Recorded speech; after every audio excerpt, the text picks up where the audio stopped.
okay यो अब अघि मैले निकाल्दा फेरि हामी अन्त मोड्दैछौँ हजुर अब बिहे कहिले भनेर धेरैले उत्साह जनाउन थालिसक्नुभयो क्या अब चाहिँ उत्सुकता है विचार म भनेको तपाईँले सोच्नु नै भएको छैन अहिले बिहे गर्ने ल पनि पर्दैन अब कसैले प्रपोज गर्यो भने मेरो भाइब्सै मिल्दैन यस्तो गाह्रो भनेको माया लाइक मलाई बिहे नै गर्नुपर्छ भन्ने छैन मलाई साथ भनेको चिज एकदम इम्पोर्टेन्ट हो र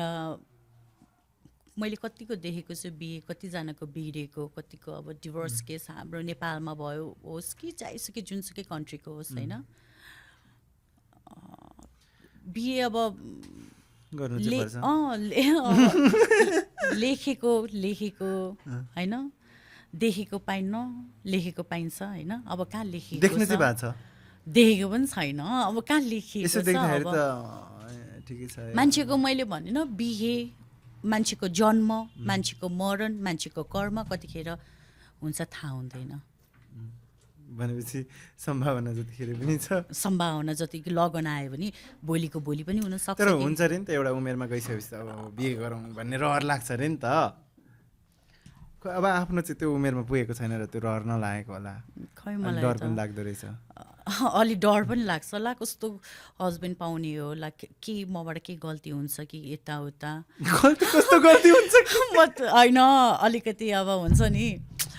म कति धेरै कुराहरू सोच्ने भएको छु कि म पर्फेक्ट छु कि छैन त्यो मान्छे हुन त म अभियसली म एकदम पर्फेक्ट मान्छे हो तर पर्फेक्ट हुन्छु कि हुँदिन यताउता उसको लागि यहाँ त्यहाँ म धेरै कुराहरू सोच्छु तर आई विश अब त आउनुपर्ने हो अब है सपनाको राजकुमार आउँछ होला नि घोडा त के सेतो घोडा चढेर साइकल चढेर आउँछ होला साइकल चढेर त भैयाजीहरू मात्र आउँछन् टिना फलाम के भन्दै उठाएर लिएर जान फेरि भैयाजी पनि सलमान खानै पर्दैदेखि त झनै राम्रो हुन्थ्यो है तिमीलाई के भिनाजु नै बनाउनु मन छ मन त थियो नि त अब खोइ त छैन त अब लेखेकै रहेन रहेछ त अब के गर्नु त जिस्किद्या के होइन तर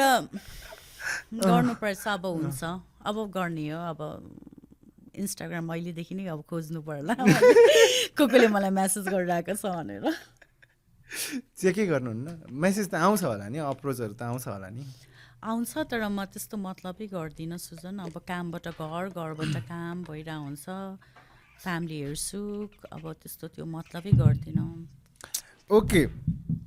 लिभ दिस एकदम बिहेमा बिहे कहिले गर्ने अरे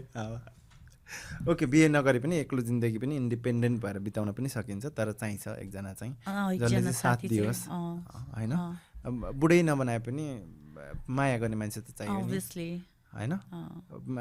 प्रेमको गन्तव्य चाहिँ नै गरे कि तिमीहरूले एउटा बोयफ्रेन्ड त बनाउनु नै पर्ला पर्ने भयो एउटा फोटो पोस्ट गर्नु भने फोटो इन्स्टामा पोस्टै गर्नु पर्ला जस्तो छ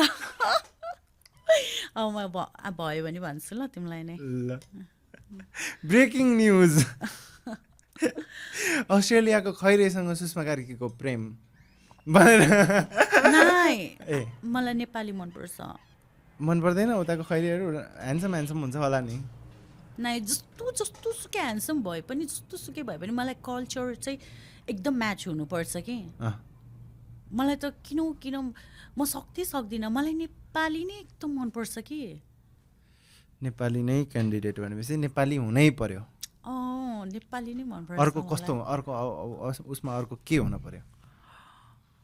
राम्रो हुनु पर्यो जेन्युन हुनु पर्यो सबै चिज पर्फेक्ट सिक्स प्याक हुनु पर्यो कि परेन होइन त्यस्तो होइन त्यो बच्चाको समीर भट्ट जस्तो हुनु पर्यो कि अनमोल केसी जस्तो हुनु पर्यो कि प्रदीप खड्का जस्तो हुनु पर्यो कि को जस्तो पुष्प खड्का जस्तो हुनु पर्यो कि आइएम सो सरी भन्नुहोस् त होइन जस्तो भए पनि एकदम पर्फेक्ट हुनु पर्यो को जस्तो यी चारजना अब तपाईँले अस्ति कता हो भने आई लाइक समीर भट्ट भनेर भनिरहेको सुनिरहेको थिएँ मैले आई लाइक हिम हो अभियसली त्यस्तै चाहिने हो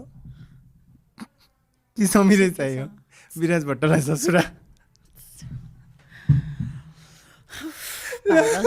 टपिक चेन्ज भाइरल म पसिना भयो भाइरल भयो म विराज भट्ट सुषमा कार्कीको ससुरा आमा तिम्रो त रमाइलो हुन्थ्यो होला है नाइ ओ माई गड मैले बिर्सिरहेको के पूजा दिदीसँग भेट भएछ उहाँसँग भेट भएको थियो त्यो त तपाईँहरूको त भयङ्कर दुश्मनी त काटाकाट मारामार पानी बाराबार थियो होइन कहाँ त्यस्तो थियो त नि त्यस्तो कहाँ मैले यस्तो थियो कस्तो थियो अब बिचमा त्यो हुन्छ नि भड्काउने मान्छेहरू त्यो मिसअन्डरस्ट्यान्डिङमा त्यो भड्काउने मान्छेहरू तिमीलाई थाहा होला होइन को हो भनेर भड्काउने मान्छेहरू धेरै थियो त्यस्तो अब मिसअन्डरस्ट्यान्डिङ अब सबै क्लियर भइसक्यो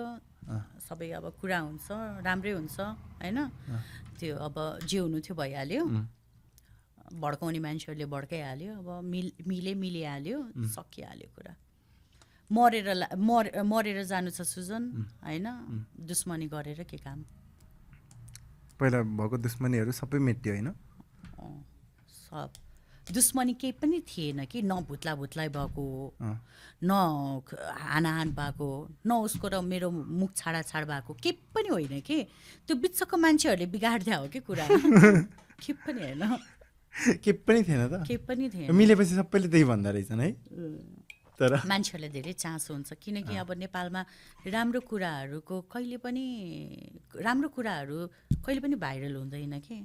जब हामीले कोही व्यक्तिलाई के गरिरहेको हुन्छ र